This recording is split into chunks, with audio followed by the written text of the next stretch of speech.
Professor এই যিখিনি ঘটি আছে বৰ্তমান এতিয়া বিভিন্নজনে বিভিন্ন ধৰণৰ মতামত দাঙি ধৰি আছে তাকে বোলো আপোনাৰ লগত মই অকমান যদি সময় দিয়ে এই যুৱতীগৰাকীক কিবা এটা উদ্ধাৰ হ'ব বুলি মই ভাবো গতিকে কিবা এটা দিশা দিয়কচোন প্ৰভু হয় আপুনি সেই কন্যাগৰাকীৰ ওপৰত আমাৰ যি মতামত বিচাৰিছে হয় হয় ইয়াৰ ওপৰত সঠিক মতামত দিব পৰা আমাৰ ব্যৱস্থা হাতত নাই হয় হয় কিন্তু আমি যিটো মনেৰে ভাবিছো আপুনি সোধাৰ কাৰণে মোৰ নিজস্ব মতহে মই দাঙি ধৰিব বিচাৰিছো হয় হয় সেইটো শিলৰ ৰেখা বুলি গণ্য কৰিবলগীয়া কথা নহয় হয় প্ৰথম কথা হ'ল ছোৱালীজনীৰ গাত ভগৱান লম্ভিছে এই শব্দটো প্ৰকাশ পাইছে মই ক'ব বিচাৰিম ভগৱান বা পৰম ব্ৰহ্ম কেতিয়াও কাৰো গাত নলম্ভে হয় কিয়নো প্ৰত্যেক জীৱৰ হৃদয়ত পৰম ব্ৰহ্ম নিত্য বিৰাজিত হৈ থাকে হয় ভগৱান নাথাকিলে জীৱৰ চেতন শক্তি নাথাকে হয় হয় গতিকে কেতিয়াবা এনে কিছু ঘটনা ঘটে যাক অস্বীকাৰো কৰিব পৰা নাযায় অথচ মানি ল'বলৈও টান হয় ইয়াৰ তথ্যনিষ্ঠ সদুত্তৰ দিয়া সম্ভৱ নহয় এতিয়া এজন ব্যক্তিয়ে সেই পৰমেশ্বৰক নিৰ্ণয় কৰিবলৈ তেওঁৰ অভিনয়ৰ মাজেদি অত্যাধিক দৃঢ়তাৰে সোমাই যায় হয় তেতিয়া তেওঁ নিজস্বতাক কিছু সময় কাৰণে পাহৰি থাকে হয় আৰু তেতিয়া তেওঁৰ অন্তৰত সেই ভাৱৰাশি কিছু সময়ৰ কাৰণে দৃঢ় হৈ ৰৈ যায় হয় বেছি স্থায়ী নহয় কিছু সময় কাৰণে হয় হয়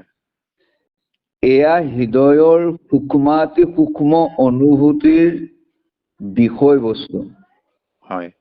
যাক সহজে অস্বীকাৰো কৰিব নোৱাৰি হয় এনে আবেগ কিন্তু দীৰ্ঘস্থায়ী নহয় হয় হয় হৃদয়ৰ ভাৱৰ দৃঢ়তা হ্ৰাস পোৱাৰ লগে লগেই ক্ৰমান্বয়ে সেই ব্যক্তিজনৰ সুস্থতা ঘূৰি আহে হয় এই ক্ষেত্ৰত দৃঢ়তাটো প্ৰতিষ্ঠা কৰিবলৈ সকলোৱে বৰ বিশেষ সহযোগ নকৰাই ভাল যিহেতু তেওঁক আমি মুক্ত কৰিবলৈ প্ৰত্যেকজন ব্যক্তিয়ে চিন্তা কৰিছো হয় হয় হয় গতিকে তেওঁৰ লগতে যদি আমি সকলোৱে সহযোগ কৰি পেলাই তেওঁক ভগৱত ভাৱেৰে আৰোপ কৰি দিওঁ তেওঁ ক্ৰমান্বয়ে ভাৱৰাশি ক্ৰমান্বয়ে ডাঠ হৈ গৈ থাকিব হয় হয় হয় হয় হয় এনে ক্ষেত্ৰত এটা নিৰ্দিষ্ট সীমাৰেখা আপোনালোকে লৈছে সেই নিৰ্দিষ্ট সীমাৰেখাতে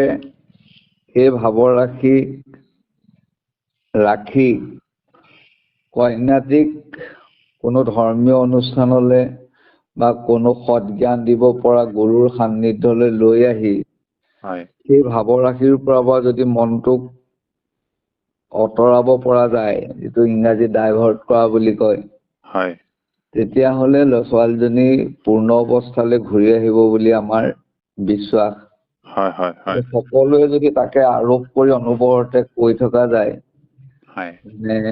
একেটা কথাকে প্ৰত্যেকে কৈ থাকোতে সেই সুদৃঢ়তালৈ গুচি যাবগে গতিকে সেই সুদৃঢ়তালৈ ননাটো ভাল কিন্তু মই একেবাৰে অপমান কৰিবলৈ কৈছো বুলি ক'ব খোজা নাই তাৰ মনত অত্যন্ত হিচাপে জাপি দিওঁতে যদি 12খন মানুহক একেলগে দেখে একেলগে নাম গাই থকা দেখে মোৰ কাৰণে এনেকুৱা হৈছে বুলি ভাৱৰাশি আৰু দৃঢ় হ'ব পাৰে সেই দৃঢ় নহ'বৰ কাৰণে আমাৰ ছোৱালীজনীৰ চিন্তা চৰ্চাও পাতল হৈ আছে গতিকে কোনো এজন আধ্যাত্ম গুৰুৱে যদি সৎভাৱেৰে তেওঁক জ্ঞান দিব পাৰে মই ভাবো খুব সোনকালে তেওঁ পূৰ্বৰ অৱস্থালৈ ঘূৰি আহিব আৰু আমি মহাপ্ৰভু যাদৱেন্দ্ৰৰ চৰণত তেওঁৰ আশু আৰোগ্য কামনা কৰিছো এয়া মাত্ৰ আমাৰ ভাৱৰাশিহে আমাৰ কোনো সিদ্ধান্ত নহয় হয় হয় হয় হয় হয়, কৃষ্ণ বাৰু। তেতিয়াহ'লে আপোনাৰ মই অলপ সময় ল'লো প্ৰভু ঈশ্বৰ। হয় তেতিয়াহ'লে ইয়াৰ পৰাই সেৱা জনাইছো আপোনাকো প্ৰভু কৃষ্ণ বাৰু। হয় কৃষ্ণ।